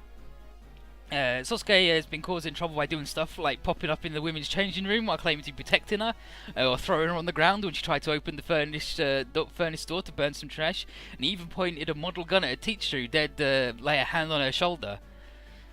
And he's like, this is like I'm going to get drawn into some sort of action thriller universe, and I don't want any part of it. And Kyoko, ever the smart one, says that Sasuke seems to be trying awfully hard to protect Chidori from something. But like, but what? Oh, and what's making him do it? Don't know. He's like, maybe love at first sight? And then he's like, but weren't you voted least desirable girlfriend #1? He's like, ugh. But they're gonna go get some ice cream. While the teacher gives, least desirable girlfriend #1. He's like, shut up! But they're gonna go get some ice cream. While the teacher talks to Kyosuke. Anyway, let's start off. They're into Mamoru and this huge dog called Joseph. And Joseph is jumping up Chidori and Mamoru, and she tells Mamoru that she likes all creatures. They're all lovely. Oh, that's Hana. The little girl there is Hana. It's like she loves all animals. And then, suddenly, Sasuke jumps out, firing his gun in the air, and he tells Chidori to get away from the scary dog. And everyone is like, what the fuck? He says military dogs can be trained to get close to an enemy and then end their life with a single bite to the throat. He may not be one of the standard military breeds, but you never know. And then she's like, put the fucking gun away, jeez. I think, she says, what's that? What's that in your hand? He says, Glock 19. He's like, no, the fucking, whatever it is, put it away. And then he says, even these children could be working as terrorists without even realizing it. And so she hits him as hard as she can and runs off. And Sasuke's like, shit, I can't tell her what my mission is. And he runs off after her. Chidori's still furious because she hadn't realized that model guns had got so powerful. Thank God the dog hadn't been here, it would have been ugly. And then she runs into Penchinion, who sucks. He's a fucking clown. He's a little clown sailor. He's a little clown sailor who turns into a train. I think he's a train. There's a train and a boat. The car. And pizza doesn't turn into anything, I don't think. He's just a dude. He's like, finally I found the person who controls the G-Stone power. Mamoru, the greatest obstacle to my people's plans. And she's like, what? This dude's fucking weird. What are you talking about? And he's like, I must kill Mamoru. And then she's like, what the hell are you talking about? Talking about destroying this kid. And he's like, fine, I'll eradicate you first. And he summons a Zonda that goes, Zonda. Because that's all they do. It's like, what the fuck? And everyone's screaming. Mecha world, mechanism, strange beasts. Kikai, kikai, kiki, kai, kai.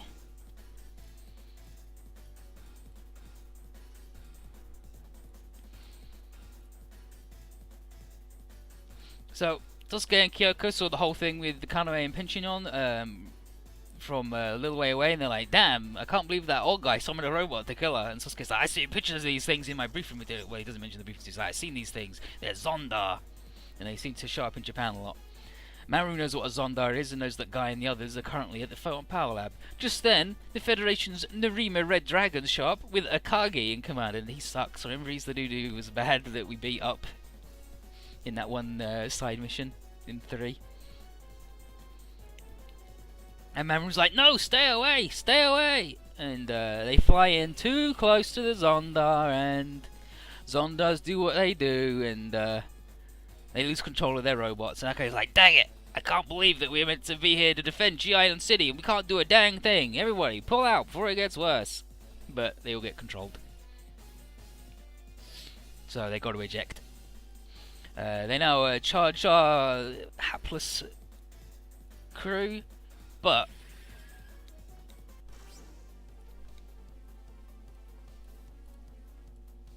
it's Mal and Kurtz turning off their ECS system, the stupid cool cloak thing, their invisibility mode, and they're like, yep, here we are saving them. Kurtz is glad that the Angel is, so their Tenchi is safe. He said he would have had to cry if even a single scratch marred her perfect ivory skin. And then Mal tells Sasuke to take Kaname and Chidori to escape while she and Kurtz counterattack, and Kurtz hopes that the M9's anti-Zonda measures work, or this is going to be real quick and not in the right way. It'd be sucker to have these things taken over too, but Mal's got faith in Tessa's handiwork. And she knows the real problem is that they can't stop the big bad dude, they just got to hold up until Triple G get back. Mysterious man! Zonda! It's Volfog. He's from Triple G's intelligence branch. He recognizes Mithril's SRT members, and he doesn't need introductions. He says call sign is Uruz 2 and Kurtz is Uruz 6. Chidori's glad that the armed slaves and the purple robot are on her side, but Sasuke's more interested in getting everyone to safety. Mamoru is like, shit, maybe they're after me. Ooh. He introduces himself to Sasuke and says, look after Hana-chan, I'm gotta go do my duty. And then Sasuke's like, he's no mere child. And Chidori's like, you can't let that kid run off on his own. He's like, no, he's no mere child.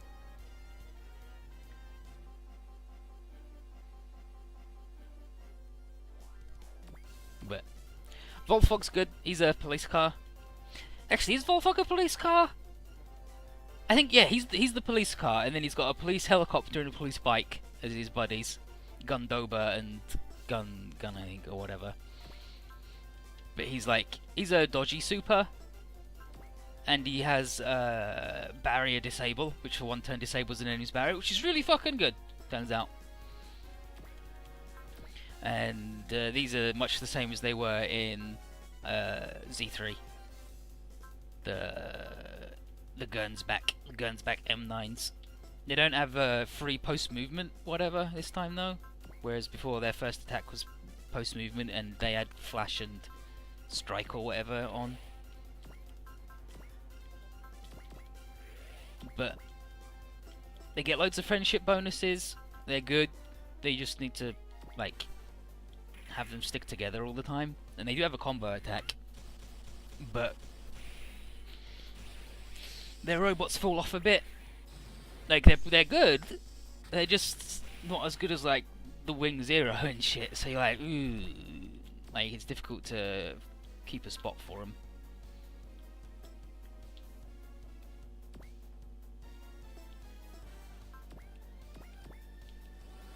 I will waste that because I don't want to. Like I did this the last time I played as well. Oh, I fucked it. Wait, I should have attacked the other one because it's a waste of his cool shit. I could have just shot the one in front of it. Oh, and then he whiffed it too. Fucking Kurtz.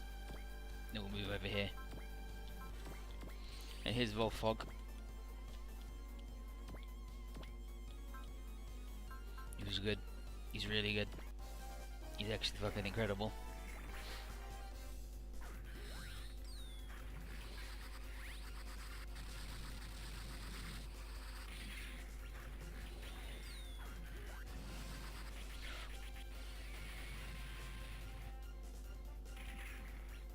With his cross, whatever his fucking move's called, it's good though, it's good.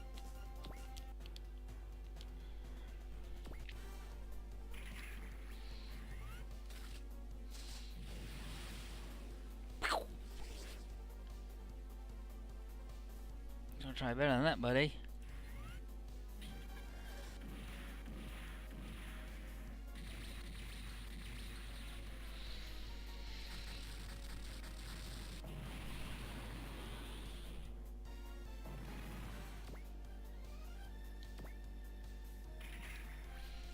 Yeah, I don't know where the na comes from in na. Maybe like natural, as in it's like the robot's natural motility, maybe? And it's then modified by the pilots? Who knows?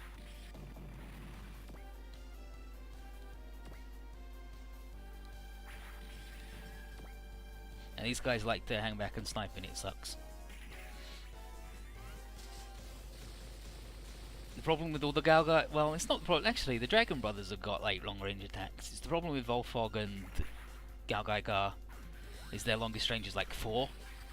But that's not really a problem because they're really fucking good.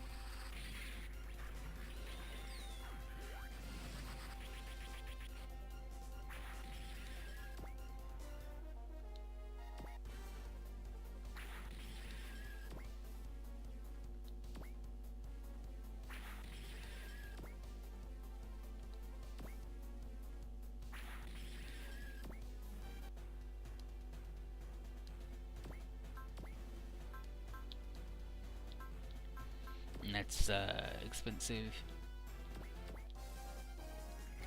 But yeah, Volfog's good.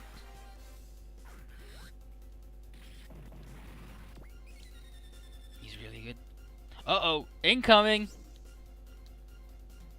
Dun, dun, dun, dun. Here's Guy Shishio. He thanks Volfog for keeping things at bay, and the Dragon Brothers asked the Mithril folks to leave the rest to them. So, Mao gives Volfog their real names, Melissa Mao and Kurt Weber, not so they don't have to just call them by their call signs, and then they get out. Guy was surprised that Mithril's armed slaves were here, and Volfog says they've been patrolling G Island while camouflaged with their ECS, and they'll look into that later, but for now, they gotta fuck up some Zonda.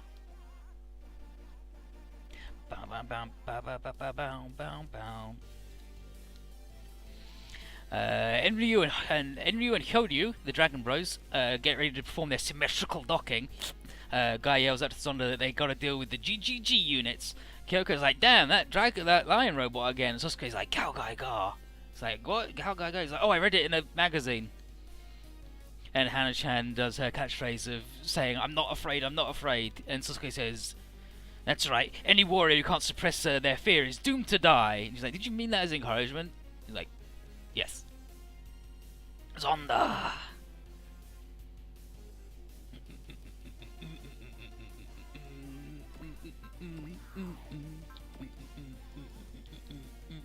He's good.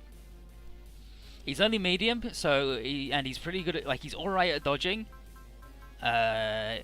He becomes like the most powerful unit in the game, I'm pretty sure, other than the originals. And he's got Hero, which increases his accuracy, evasion, and crit as his morale goes up, I believe, and Prevail. And he's got a shield, the Protect Shade, which nullifies all damage below a certain amount. He's just really good, and his theme song's good. It's got lyrics.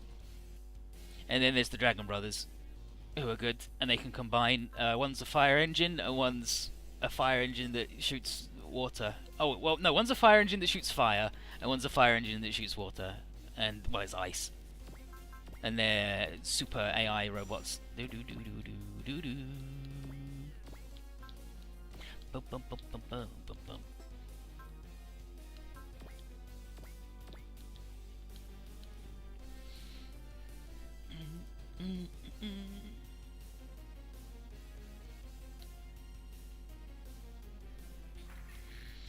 GagagagagGGGAOOOOOOGAIGARRR's here. It's made up of a train, a plane, and a drill tank. And, well, and a lion, I guess. A lion that can turn into a little fella.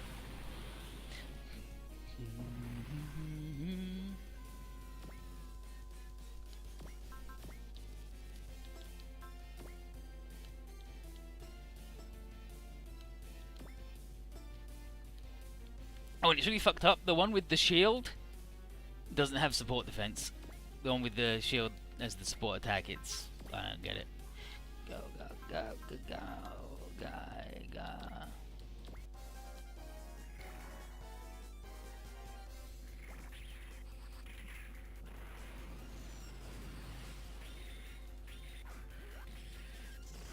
but all the GagagagagagGGGAOOOOOGAIGARRR units have got hero, Yusha, which increases their stats and is good.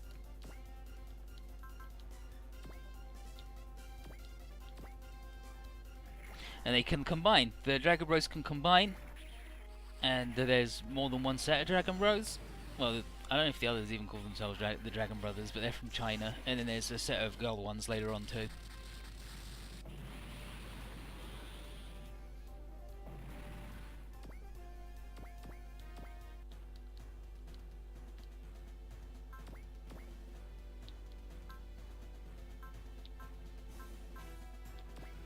Just use the free attack, don't waste your energy, buddy. Like, it may be massive overkill, but...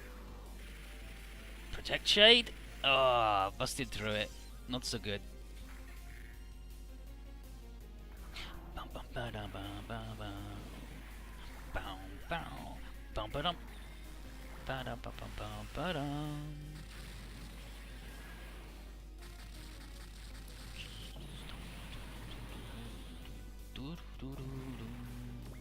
So good, I'm going to change all their music to the GagagagagGGGAOOOOOGAIGARRR song, because it's good. Okay, let's see how this stupid Zonda nerd who's made out of a pile of garbage does.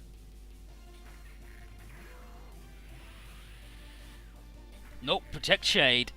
Invincible.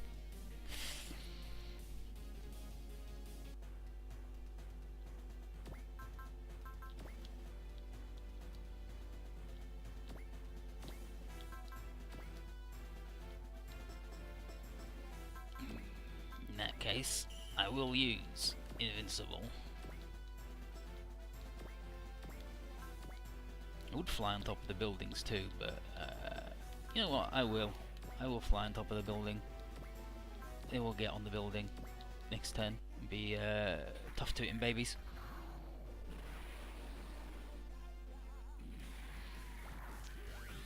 Let's fuck with his barrier. Thinks he's cool. I think this one's just made up out of tons of garbage, and it's got like loads of microwaves in its arm. And that's what it uses to shoot shit out, like microwaves and refrigerators, and it's just a pile of shit. Look at this! Protect Shade. Yeah, these guys can't do shit. Okay, well, in that case, we'll combine. Symmetrical docking. They get strike and invincible, and they just have all of their shit combined mostly. They lose the shield because it forms the chest. But otherwise they mostly have the same bunch of shit. And they've got the attack down and whatever other down the other status thing is, because they're good. I think he does move. I think the ice one lowers enemies' moves, so they've got lower damage and lower thing.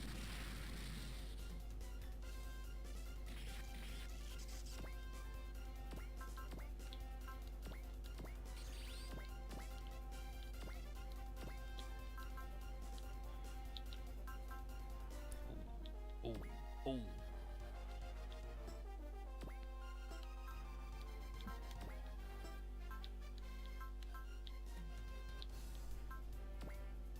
What that one is. But anyway, we'll do his Siren, which is the barrier removing ability. It's like his weakest attack, but I want to do it just because it's just a man making loads of police siren noises, and that disables people's barriers.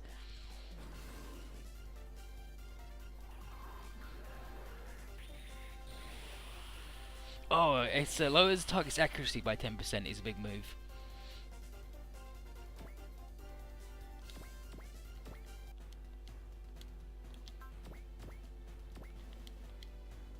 Buddy, get fucked. Zonda. Protect Shade. It's good. Let's go, Zonda. Drill knee. The guy's good. He's so fucking good though. It's gross. Okay, and now the trick with these guys is you separate. And then the one who has support attack you don't attack with.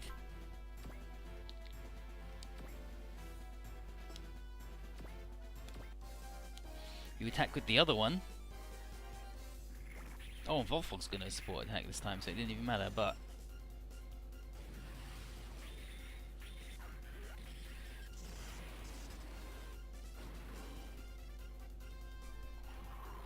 So good. He's gonna miss. And then Volfog comes in. I should have done his attack as the thing. Yeah, and then you unite, like standard Super Robot Wars bullshit. Now I gotta get up in their grill and do that move.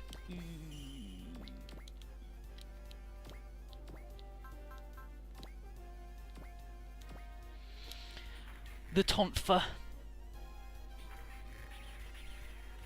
And his biggest move is he uses the guns on his arms and the ladders. The arms, the jibs.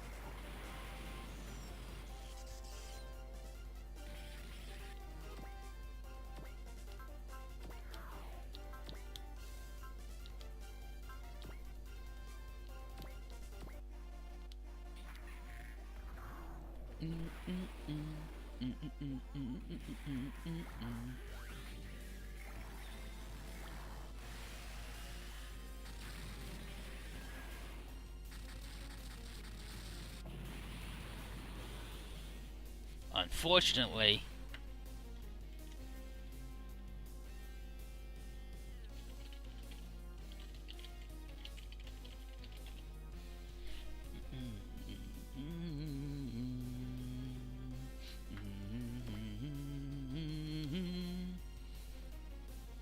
but nice work. Great, Gaga, super good, but it's not over yet, Zonda. As long as the core's intact with the Zonda, can fully regenerates. That sucks. So, time for Guy to use Hell and Heaven.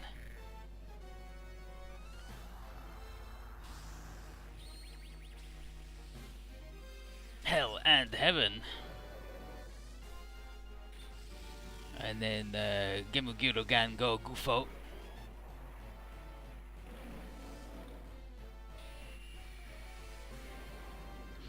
Which supposedly translates as 2 powers into 1, and he does an electromagnetic tornado, Denji Tatsumaki, and puts them in a weird zone, and then he pulls out their guts.